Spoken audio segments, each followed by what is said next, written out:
I have been looking for somebody to dig a duck pond here on the sanctuary for the 4 years I have been here. This is our 5th summer that I'm celebrating right now. And a beautiful, beautiful neighbor gentleman that I met at the Give and Take at the dump. If you haven't seen those videos, you're going to want to watch them.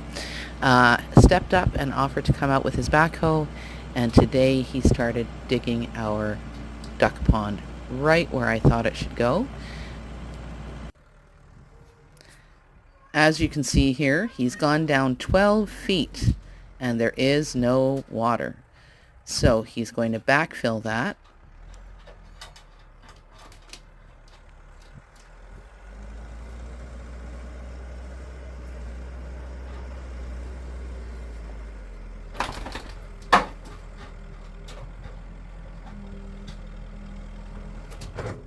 And in the end, we end up with a 7-foot deep by 25 by 30-foot duck pond right in the middle of the pasture.